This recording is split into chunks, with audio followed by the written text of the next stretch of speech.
afternoon. Community Investment Review Committee, Thursday, October 15, 2020 will come to order.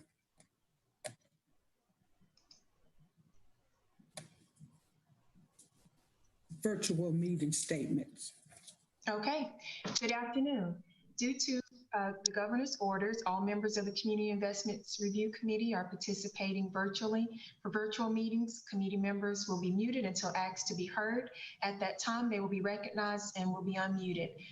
When there is a vote, it will be necessary to take a roll call vote. A committee member will be recognized and will raise their hand and state their vote. Today's meeting is a public meeting. Per the notice posted on July 16th, citizens can listen to the meeting if they are contacted by the city manager's office to make necessary arrangements. The meeting will also be live streamed on the city's YouTube channel, which can be accessed at www.cityofws.org/2682/video. A recording of today's meeting will be available by next Tuesday on the city's website. Okay. Has everyone had a chance to review the minutes from the meeting from September 24th? If so, is there a motion to approve the minutes? So moved. Second? A second. We'll have roll call. Okay, so this roll call will be your attendance and approval of minutes. Claudette Bailey. Here. Kenneth Pettigrew. Present and yes. Greg Byer. Present and yes. Okay. Kanika Brown has told me that she was unable to attend. Dr. Joshua Canzona. Present, yes. Sam Hickerson. I spoke with him earlier and he may join later. Damon Davenport. Present and aye. Frankie Gist. Here. Dr. Melisha Witt Glover. Present and aye. London McKinney. Debbie Hunter. Present and aye. Francis Peralta. Rennie Pitt.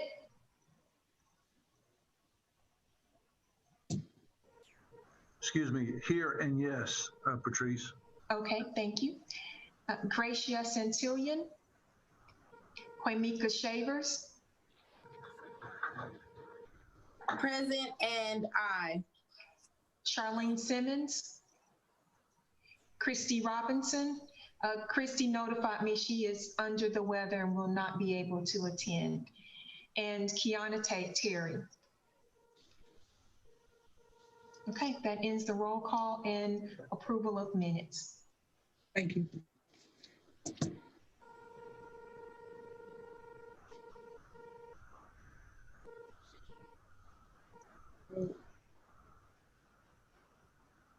At this time, we'll have the results of the allocations by category. Okay. Please, Tony.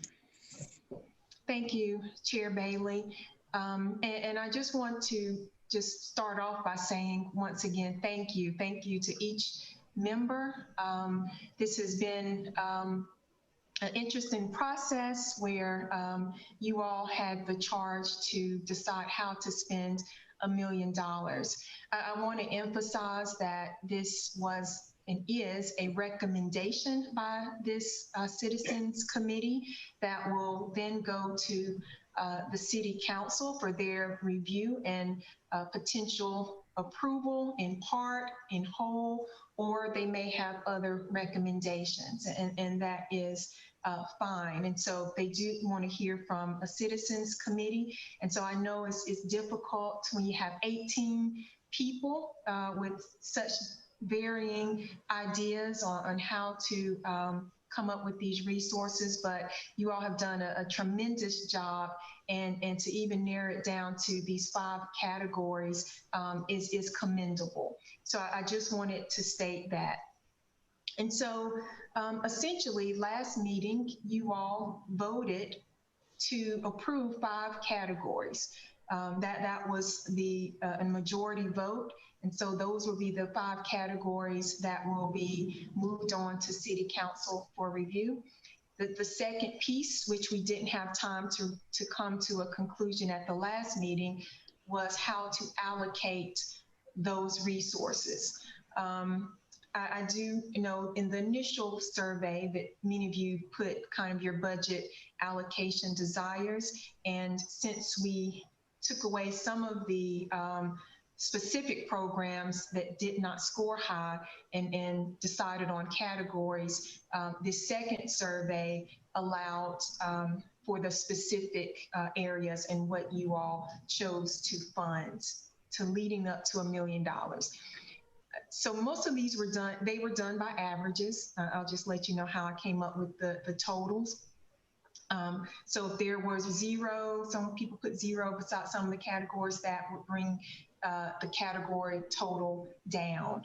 And so these were also rounded up to make these whole numbers. So I will share, let me share my screen. Let's see, give me 1 second.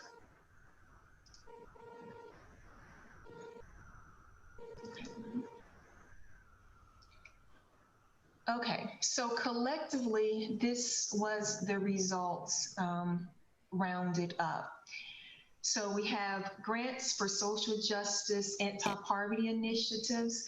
Collectively, you all decided to fund that at $300,000. Long-term anti-poverty social justice strategies at $200,000. Broadband internet access expansion and training at $300,000. Heritage preservation and education at $140,000, and mentorship and neighborhood capacity building at $60,000. And that's for a total of $1 million. Now, looking at the breakdown, I realized that none of the categories except for number 1, which across the board, everyone voted on that category and provided a budget number to that category. And so that category actually has more than even the original dollar amount. But the other categories have less than what some of the subcommittees had recommended. And so understanding that, we'll take that to council. And so I'll present the general ideas around what the committee intended within those categories. And so the grants are just grants. So essentially there'll be a pot of $300,000 if council approves that, where nonprofits will be able to apply for funding if they meet the social justice and anti-poverty mission, so to speak. The long-term anti-poverty and social justice strategies, there were several things under that category. I think the intent was to develop further planning, whether that be through a consultant or a combination of city staff and maybe input from that particular subcommittee on looking at long-term strategies. I know that and identifying additional resources was also part of that proposal. And if there were additional funds, then potentially a social justice coordinator, which would be more of a long-term plan, as well as looking at food insecurities in East Winston was part of that as well. So there's $200,000 to be able to do at least some long-term anti-poverty planning and developing strategies. The broadband internet access and expansion and training, you all know about this particular category. I know there were questions raised about whether the school system provides this type of service.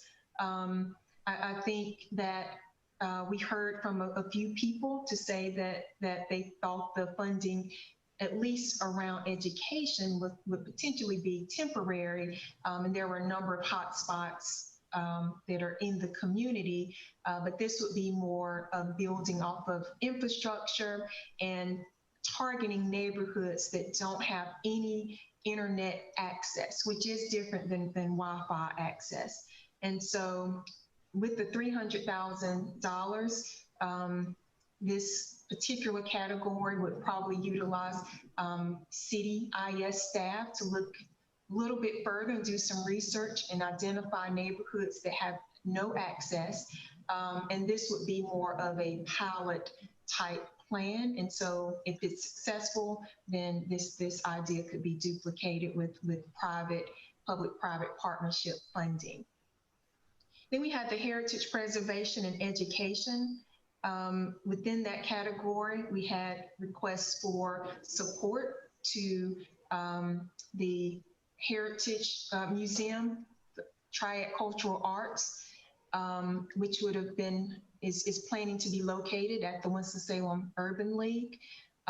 They had a number of potential outcomes around that. Their request initially was $250,000.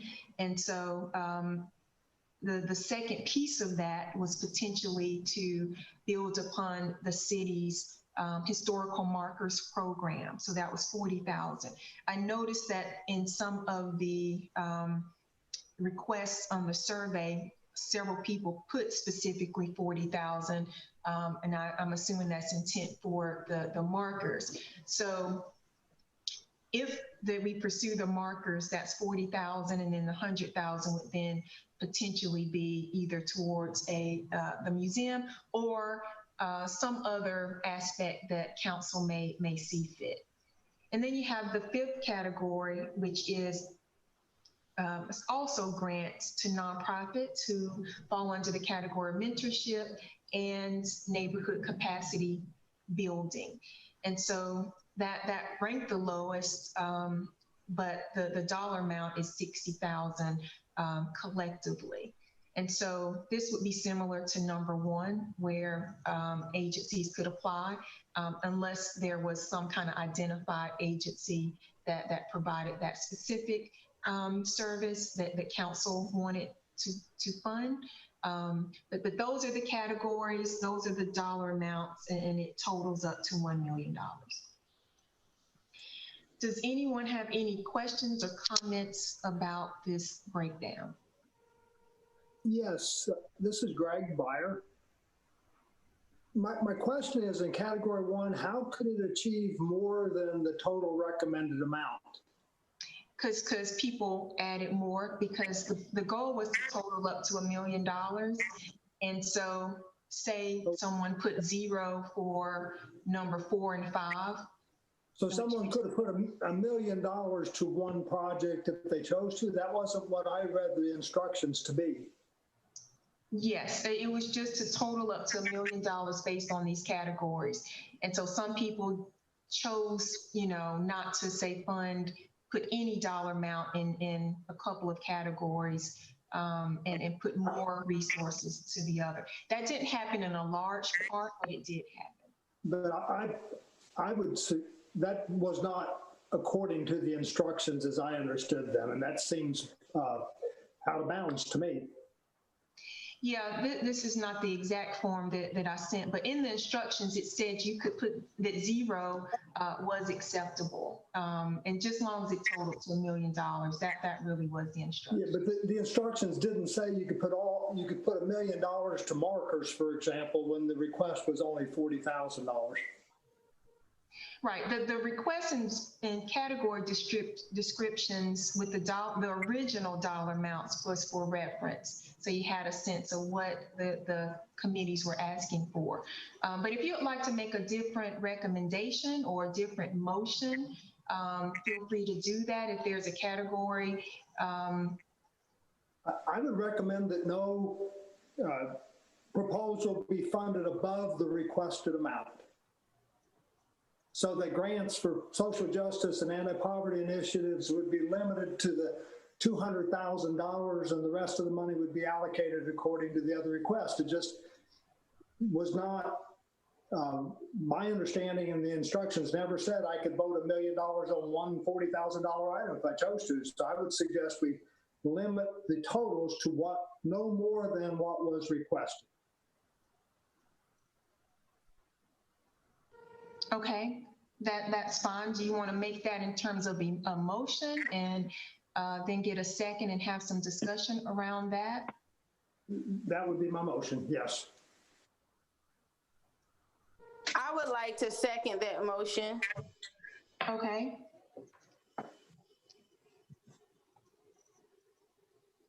Is there a discussion prior to the vote, or would y'all ready for me to do the vote? I'll make one comment, which is that what you said just a moment ago, Patrice, seems accurate to me. I'm looking at the form you sent me. You write, quote, no funding or partial funding for a specific category is acceptable. Your total recommendation should not exceed 1 million. So the directions, as you stated them, is correct, that you could choose to not fund a category and then change, that is, increase the funding of other categories. That was what the process told us. I have no further comment about whether we should make changes or not, just that that's what the instructions did say. Right, but why would someone allocate more money than the people who came up with that project even suggested themselves? If I come to you with a proposal and I say that the max amount of money I need is $250,000, and I'm the person who created the proposal, what sense is it for someone to then go say, oh no, well, you should get 300,000? Well, one of the proposals is that we would reallocate the money to a variety of community agencies using a committee that's already in place. So someone might think it's sensible to give more money to that reallocation process. So I think what you say is exactly right. If somebody asked for 100,000 for a museum and you gave them 5 times that, that makes sense. So maybe we shouldn't do that. But if one of the proposals is just to redistribute the money to smaller organizations, well, increasing that pot of money might make sense. I just believe that if somebody proposed a certain number, going above that does not make a great deal of sense when there are also other proposals on the table that money could be allocated to who actually asked for that money. The first topic is over it's over $100,000, and they didn't even ask for that. So if we're gonna say that it's not right, that if I ask for 250 and y'all decide to give me 500, then that's not sensible. Then we should also think that this is not sensible as well. Because if you go into the store right now and I tell you your balance is $250, are you just gonna give me 300? I don't think that analogy holds, but I do think your point. I mean, I understand what you're saying. Well, then that's all I need you to do is to understand what I'm saying. Right. I don't need you to agree. Well, I think the disagreement is why some increased some of these categories beyond the initial ask. I did not, but perhaps somebody looked at this and said, well, I'm okay with giving an extra 100,000 to be distributed to other community organizations, but I don't feel that one of these individual and individualized projects should get quite what they asked for. So it was a choice I think some might have made toward the general rather than the narrow and specific. Well, I think if we were moving as a team and in the best interest of this community, which we all decided at the beginning that there was going to have to be a multifaceted attack to what we were asked, what we were tasked to come here for. If we were moving as a team, we would have gave each other as closest to the amount that we all asked for. And that's what I did. And that's what I encourage others who agreed with, who were in on the heritage with me, is give closest to what everybody asked for. Because we know that the task that we was given is not going to be easy, and not just broadband is not going to fix it. Patrice, my idea is not just going to fix it. It's going to take a multifaceted approach. So if we already agreed on that from the beginning, why would we then go against each other's proposals like that? We supposed to be a team. We supposed to be a team, and all of us need to, be on the same page in the betterment of the community. So I definitely agree with Kwamika on that one.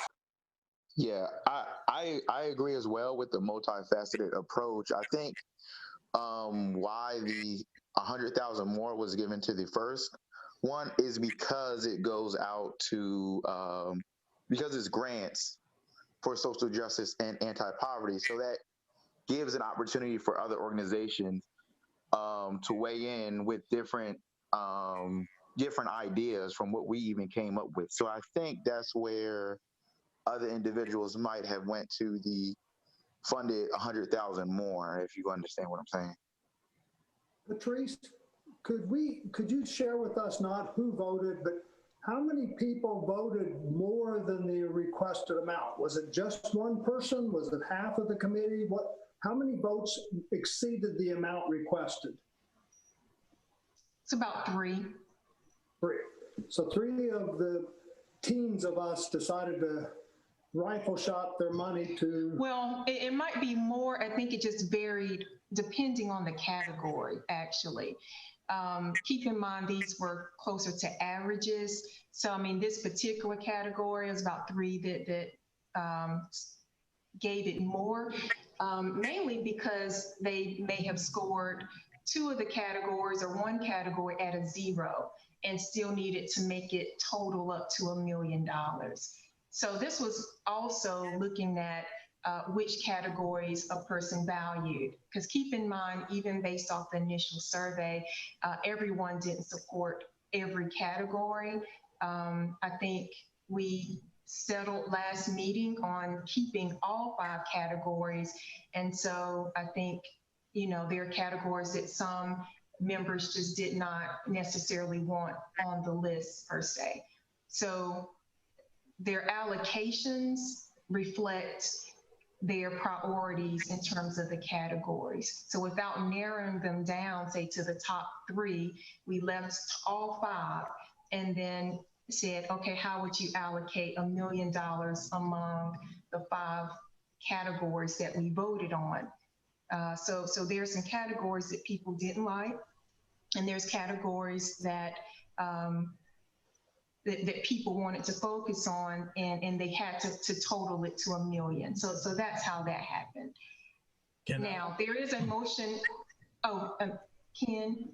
I was, following Robert's Rules of Order, was going to propose a substitute motion. Okay. I would like to propose a substitute motion to reduce the grants for social justice and anti-poverty initiatives to $200,000 and to redistribute by half to number 4 and to number 5. Okay, so there is is that okay, Greg? There's an alternate motion on the floor, or did you want to move forward with your motion? Let me look at the numbers for 4 and 5 for just a second. So 4 was originally proposed at 250, and it's in here at 140, and 5 was originally proposed at, no, what was 5's number, Patrice? 5 was originally, let me see. 5 didn't have any money allocated. Oh, right. It didn't have any because we kept that category because they scored low with the specific agencies that were recommended, but we kept the category. So that was kind of an open-ended category. Kenneth, your proposed substitute is to, in essence, increase category 4 sufficiently to bring category 1 down to what was requested? Yes, so that would take category 4 to 190 and would take category 5 to 110, I think. If I may, I believe that I'm almost certain that we proposed 250. Shavers, we can't hear you. Can you hear me now? Yes. I'm sorry. We proposed 250. But yes, but to bring it up to the motion, it would bring it to 190. But I just wanted to make that correction. That's all. Right. Okay. So this is what it would look like based on Ken's suggestion and alternative to Greg Byers' motion. Kenneth, could I have a little dialogue on what if we brought every other category proportionally up to their request? In other words, if they're all, leave grants for social justice at 100% of its request, but bring the rest of them to X percent of their request to equally distributed in that light. So if category 5 was only 20% of the request, but all the others were 80% of the request, bring it to 80%. so that you're equitably distributing the excess among everybody so that they all come out with X% of what they requested. I think if we do that math, that would actually decimate the fifth category completely. Okay. And that's the challenge is that the fifth category didn't have a proposed amount at all. So the proposed dollars that are here came from the votes that came in for it in this process. So I accept your substitute motion yielding the figures showing on the screen right now. Patrice, could you scroll down to the fifth category, please, so I could see the description of it, so we all could? Because that one just had an increase of money. No. Right. I recall Kenneth's point that this one was a conceptual idea with that people wanted to support, but the specific nuances weren't as clear on this one. So. Right. So to be clear, what happened is specific organizations asked for money, and that didn't fly. But what's being proposed here is that conceptually the same idea, the same category, would also be used by another committee, the Community Investment Review Committee, and that organizations could ask for that grant money. So this category number 5 is quite similar to number 1. It's just a different theme. And I think that makes sense. So I accept the substitute motion that Kenneth has made, yielding the numbers that Patrice just put on the screen for all categories. Okay.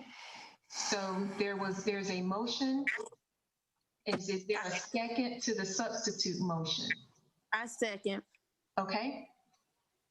Now I need to do a roll call. Let me stop my screen. Sorry. Okay. All in favor? Claudette Bailey? Aye. Kenneth Pettigrew? Aye. Greg Beyer? Aye. Okay. Joshua Canzona? Aye. Sam Hickerson? Damon Davenport? Aye. Frankie Gist? Aye. Okay. Militia Wick Glover? Aye. London McKinney? Debbie Hunter? Aye. Francis Peralta? Rennie Pitt? Aye. Quamika Shavers? Aye. Charlene Simmons? Christy Robinson? And Kiana Terry? Okay. Wasn't keeping track, but the ayes have it based on who is actually in attendance. Patrice, could you put the numbers back Can up? you put that back up, Patrice, please? Yes, I can. Thank you. Give me 1 second, trying to maneuver several screens here.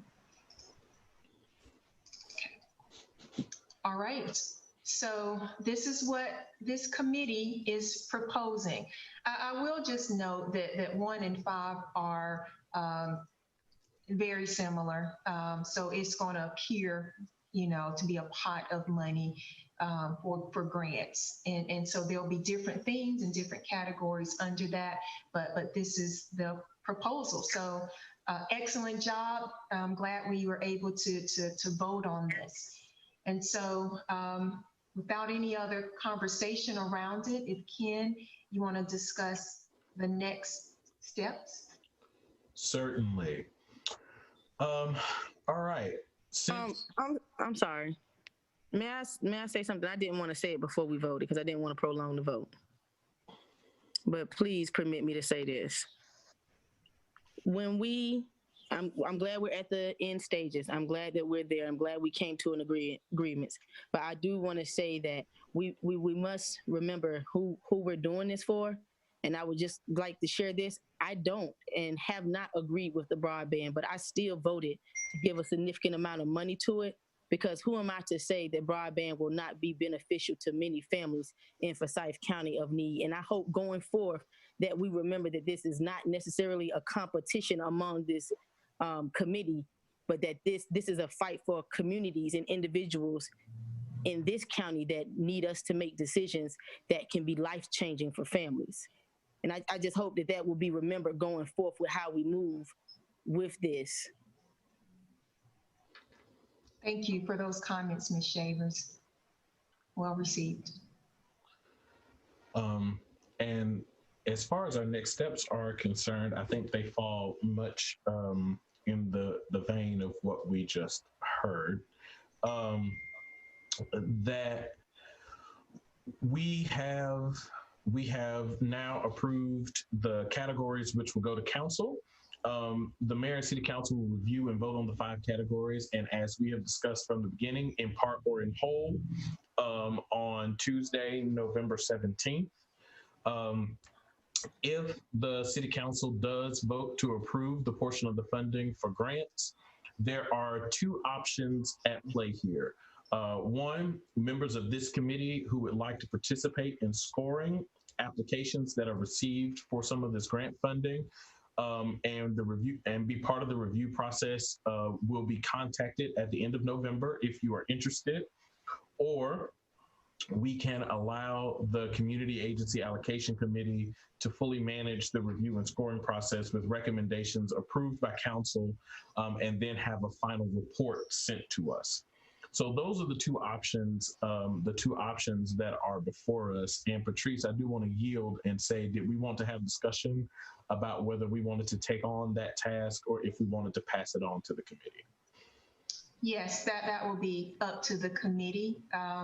Essentially, this work of the committee is complete. You all have made recommendations on how to spend $1 million. The recommendations are in the form of categories. And so essentially, your work is complete. If council chooses to approve these categories, and specifically the ones related to grants, there would be the phase 2. That's when that will actually be implemented. So this committee, if you want to see it all the way through, if council approves money for grants, could be a part of the review and scoring of the applications related to that. But as Ken mentioned, we also have an existing Community Agency Allocations Committee. Dr. Josh Canzona has participated on that committee in the past. They do a thorough job of reviewing the applications as well. They are citizens also appointed by the mayor and council. And so that's another option. So it's really up to this committee if you want to be notified after and I'll notify the committee either way after the mayor and council reviews these categories. But then if you want to participate after that with the review of grants, if it's approved, we can definitely contact you and tell you about that process. Patrice, Rennie, isn't that up to council? If you express the desire of the committee or members of the committee to participate at that second level, would not the council have to amend the charge of this committee? That's right. I mean, essentially, you're exactly right, Mr. Pitt. Essentially, the committee's charge ended October 1st. I sent an update to council about the desire to need a little bit more time to make sure you had the time and the recommendations fully approved. And so that was granted. And so November was kind of the deadline, and there will be an official committee of the whole at that time. I think the next phase of this, you are absolutely right. They will look at the recommendations from this committee and kind of decide really the next steps. And so, yeah, so that's what I was saying. I mean, I think if they approve some or part of the categories and one of the approval is related to grants, I think I can state that it is the desire of certain members to participate in the evaluation of those applications, if that is something they approve. Patrice, I like the way you just said it. If individual members could let you know they have that desire, and then you can just make that addendum, and the council can decide whether to add those people to the process that already exists. Okay. All right, well, that's how we will then proceed. What I would do then is after council has reviewed this and made some decisions on what's the next steps going forward, I can email you at the end of November, and you can let me know if you want to participate in the next phase 2 of the process. If they want CERT to be a part of that review. But I can definitely state that it's your desire, if that is your desire, to want to be a part of a phase 2. And I do know I know at least Christy would definitely want to do that if possible. Okay. She's not able to attend today. So I'd maybe put that in the minutes and suggest that people contact you if that is their desire. Okay, I'll do that. Like I said, I think I'll just send an email out and people can respond to that later on, and then we'll go from there. Okay. Well, if there's no further discussion on next steps, I will hand the meeting back to our chair. I got knocked out for some reason. If there's no other business. Madam Chair, could I make a comment? It's not business, but just an appreciation on my part to be able to be part of this process. And while we didn't have kind of the normal opportunity to really get to know each other because of COVID, I feel like I've gotten some connection with a number of people in the community I didn't know before, and it's been very positive and beneficial for me to see a process work as well as this one did in light of the circumstances we have. It's really, really good. I feel great about it, and thank you so much for chairing and leading us. Thank you. I'd also like to thank each and every one of you for your time and your commitment. And as stated, we didn't get to see each other in person. And thank you so much for everything that everybody done, especially your time and commitment. If there's no other business, this meeting is hereby adjourned. Be safe, everybody. Thank you. Thank you. Take care, everybody. Take care, Josh. Bye-bye. Bye.